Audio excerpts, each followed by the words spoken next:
आज हम भगवान विष्णु के खास व्रतों, पर्वों और उनके एक अद्भुत अवतार वराह अवतार के बारे में बात करेंगे। भगवान विष्णु को तो आप जानते ही हैं, सनातन धर्म में उन्हें पालनहार कहा गया है, यानी जो इस पूरी सृष्टि की रक्षा करते हैं, उसका पालन पोषण करते हैं। और उनके व्रतों में सबसे ज्यादा महत्व है एकादशी व्रत का। सनातन परंपरा में एकादशी व्रत को भगवान विष्णु का सबसे प्रिय व्रत माना गया है। यह व्रत साल भर में 24 बार आता है। हर माह में 2 बार, एक शुक्ल पक्ष की एकादशी और एक कृष्ण पक्ष की। एकादशी व्रत को केवल उपवास न मानकर आत्मा की शुद्धि और ईश्वर से जुड़ने का माध्यम माना जाता है। इस दिन व्रती को ब्रह्म मुहूर्त में उठकर स्नान करना चाहिए, व्रत का संकल्प लेना चाहिए और दिन भर भगवान विष्णु के नाम का स्मरण, भजन, कीर्तन और कथा श्रवण करना चाहिए। पुराणों में उल्लेख है कि जो भी व्यक्ति पूरी श्रद्धा और नियम से एकादशी का व्रत करता है, उसे मोक्ष की प्राप्ति होती है, जन्म मरण के बंधनों से मुक्ति मिलती है और जीवन में धर्म, अर्थ, काम और मोक्ष, इन चारों पुरुषार्थों की प्राप्ति होती है। इस दिन भगवान विष्णु विशेष रूप से भक्तों की प्रार्थना सुनते हैं। कुछ लोग फलाहार करते हैं, कुछ निर्जल उपवास रखते हैं, परंतु सबसे आवश्यक बात है मन, वाणी और कर्म की पवित्रता। एकादशी सिर्फ भूखे रहने का नाम नहीं है, यह एक आध्यात्मिक साधना है। अपने भीतर के बुरे विचारों, इच्छाओं और आदतों से उपवास करने का दिन। यह वो समय है जब हम खुद को ईश्वर के करीब महसूस करते हैं, शांति, संतुलन और भक्ति के साथ। अब बात करते हैं गुरुवार व्रत की, जो न केवल धार्मिक रूप से महत्वपूर्ण है, बल्कि पारिवारिक और व्यक्तिगत जीवन में भी गहरा प्रभाव डालता है। गुरुवार का दिन भगवान विष्णु और देवगुरु बृहस्पति को समर्पित होता है। देवगुरु बृहस्पति को ज्ञान, विवेक, सद्गुण और धर्म का प्रतीक माना जाता है, जबकि भगवान विष्णु स्वयं सृष्टि के पालन करता है। जब ये दोनों शक्तियां एक ही दिन पूजा का केंद्र बनती हैं, तो समझिए कि उस दिन की आध्यात्मिक ऊर्जा अत्यंत शक्तिशाली होती है। मान्यता है कि जो व्यक्ति श्रद्धा और नियम पूर्वक लगातार 16 गुरुवार व्रत करता है, उसके जीवन में सुख, शांति, आर्थिक स्थिरता और वैवाहिक सुख का आगमन होता है। यह व्रत विशेष रूप से उन स्त्री पुरुषों के लिए शुभ माना गया है जिनके विवाह में कोई अड़चन या देरी हो रही है। इसके अलावा यह व्रत वैवाहिक जीवन में प्रेम, सामंजस्य और समर्पण को बढ़ाता है।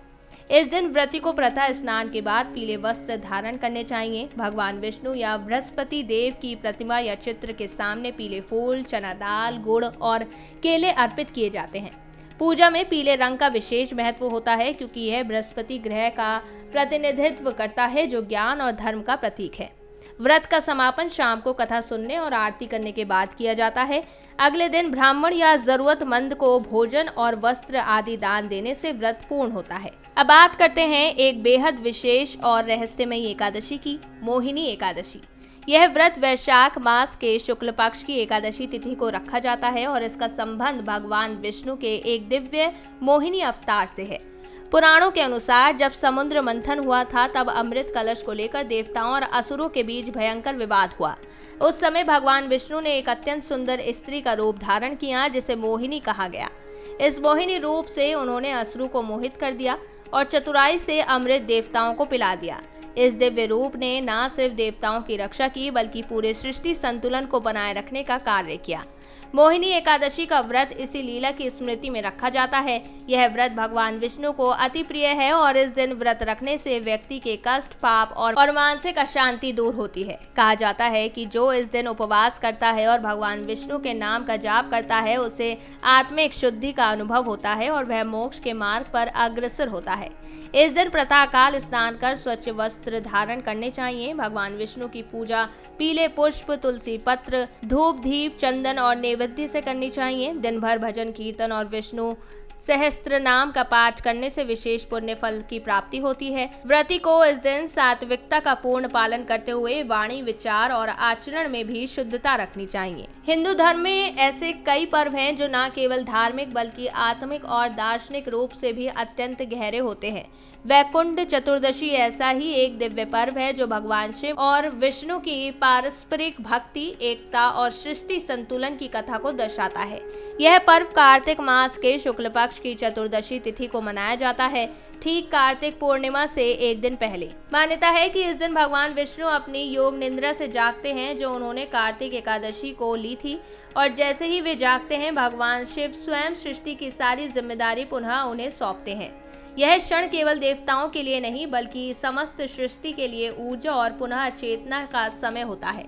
यह पर्व दो महान शक्तियों शिव और विष्णु के संयोग और समर्पण का प्रतीक है।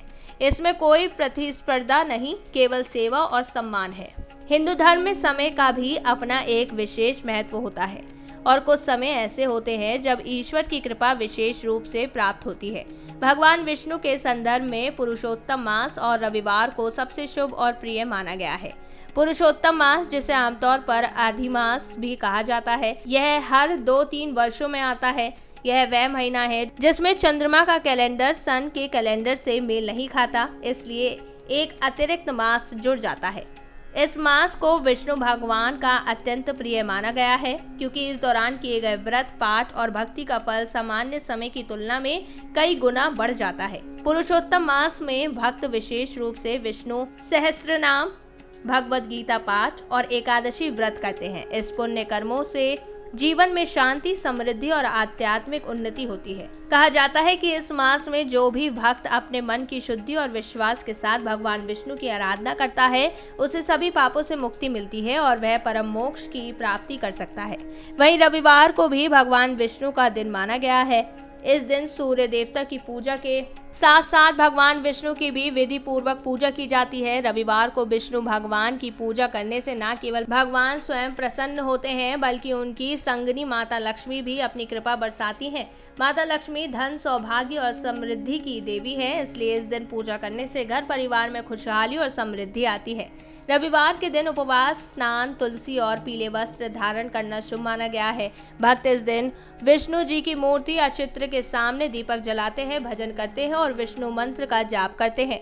इससे जीवन में नकारात्मकता दूर होती है और सकारात्मक ऊर्जा का संचार होता है। यह दोनों समय, पुरुषोत्तम मास और रविवार, हमारे जीवन में भगवान विष्णु की विशेष उपस्थिति का प्रतीक है। ये हमें याद दिलाते हैं कि सही समय पर की गई भक्ति और साधना से जीवन में उपकार बदलाव आ सकता है। अब आइए जानते हैं भगवान विष्णु के खास अवतार वराह अवतार के बारे में।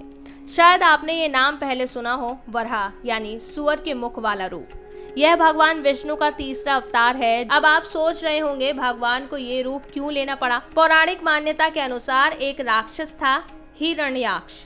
उसने पूरी पृथ्वी को उठाकर समुद्र के अंदर छिपा दिया। अब सोचिए, जब पूरी पृथ्वी ही जलमग्न हो जाए तो क्या होगा। तब भगवान विष्णु ने वराह अवतार लिया।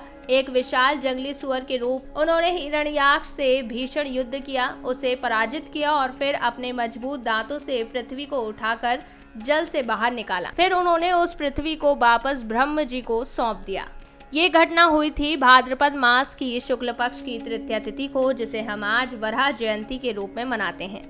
तो अगर आप भगवान वराह की पूजा करना चाहते हैं तो सुबह स्नान कर लें, फिर ईशान कोण में एक चौकी रखें, उस पर पीला कपड़ा बिछाएं और भगवान वराह की तस्वीर या मूर्ति स्थापित करें। फिर गंगा जल से शुद्धिकरण करें और पूरी श्रद्धा से फूल, मिष्ठान, चंदन, धूप, दीप, अक्षत आदि से पूजा करें।